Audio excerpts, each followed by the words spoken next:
السلام عليكم ورحمة الله وبركاته، أهلا بكم في قناتكم بالمختصر المفيد مع دانا. زي ما انتم شايفين إن شاء الله النهاردة هكلمكم عن ميبلين نيويورك، سواء كانت مسكرة أو قلم كحل الأسود. ودلوقتي هنروح في فاصل صغير جدا، بس هنشترك في القناة ويلا بينا على الفيديو على طول.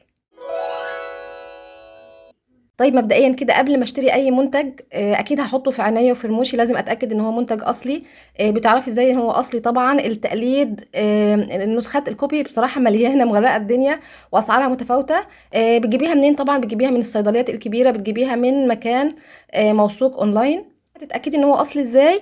ان المنتجات الاصليه لازم يكون عليها تاريخ انتهاء وصلاحيه، زي ما انتم شايفين، سواء في المسكره او في اي منتج يعني عامه لازم يكون ليه انتهاء وصلاحيه. طيب بالنسبه للقلم، طبعا هو الشركة طبعا بتوعد ان هو منتج ثابت.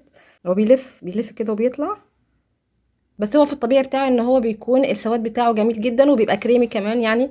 بصي، بيتحط كده، ولونه الاسود بتاعه الى حد ما برضو جميل، انا حبيته. بس بصراحة في انواع تانية الكحل بتاعها او السواد بتاعها فاحم اكتر من كده، وهعمل لكم ان شاء الله فيديوهات عن الموضوع ده.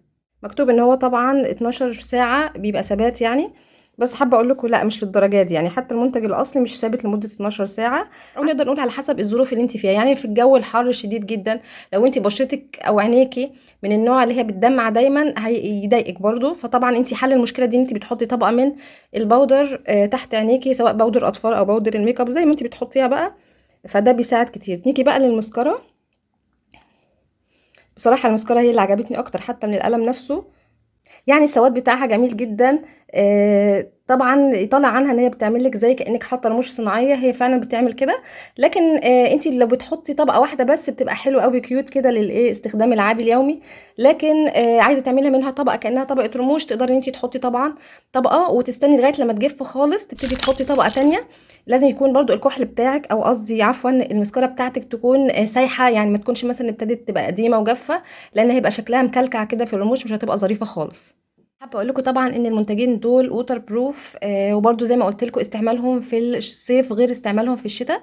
بالنسبه للسعر، انا جايبه المنتجات دي من فتره، فما اقدرش اقول سعر ثابت، لان الاسعار زي ما انتم عارفين بتتغير من بلد للتانيه ومن الفتره للتانيه حتى في نفس البلد. لكن انا كنت جايباهم في عرض، المسكره كانت ب100 و100 وشويه، والقلم الكحل ده كان ب70. بس هم طبعا اصليين، وانا متاكده جدا ان هم اصليين. اتمنى اكون قدرت افيدكم النهارده. اشوفكم في فيديو جديد، والسلام عليكم ورحمه الله وبركاته.